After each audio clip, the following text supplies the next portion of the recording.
আসসালামু আলাইকুম। আজকে আলোচনা করব নিত্য সমাস ও প্রাদি সমাস নিয়ে।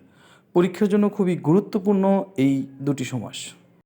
নিত্য সমাস একটি অপ্রধান সমাস, যে সমাসের ব্যাসবাক্য হয় না বা ব্যাসবাক্য হলেও অন্য পদের সাহায্য নিতে হয় তাকে নিত্য সমাস বলে। যেমন ২ ও ৯০, ৯২।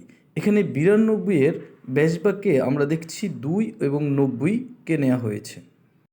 এভাবে আমি, তুমি ও সে, আমরা, কাল তুল্য সাপ, কাল সাপ, অন্য গ্রাম, গ্রামান্তর, অন্য রূপ, রূপান্তর ইত্যাদি। প্রিয় শিক্ষার্থী, সবচেয়ে গুরুত্বপূর্ণ হচ্ছে মনে রাখার কৌশল। আমরা নিত্য সমাস কিভাবে মনে রাখব? সমস্ত পদের শেষে মাত্র থাকলেই নিত্য সমাস।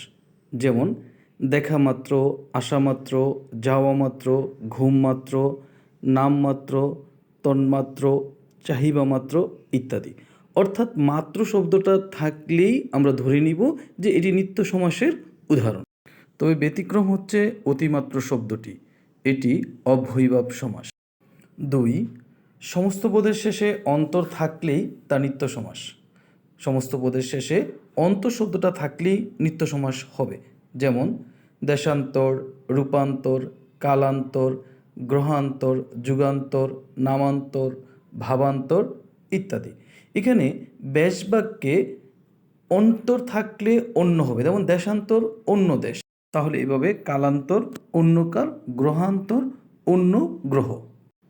ব্যাসবাক্যে অন্তর অথবা মাত্র নেই এমন নিত্য সমাস মাত্র ২টি। ১ ৯২, ২ কালসাপ। আর বাকি ক্ষেত্রে অন্তর অথবা ভাবান্তর থাকবেই। প্রাদি সমাস মূলত কয়েকটি তৎসর্ম উপসর্গ নিয়ে গঠিত।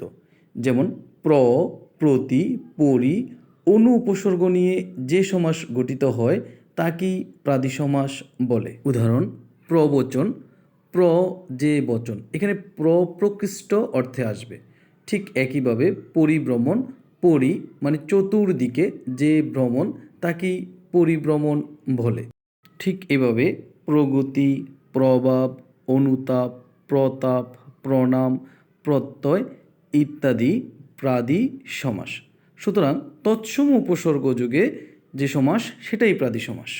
আশা করি ব্যাকরণের এই গুরুত্বপূর্ণ দুটি সমাস আমরা খুব ভালোভাবে শিখেছি। বিদ্যার্জনের পাশেই থাকুন। ধন্যবাদ।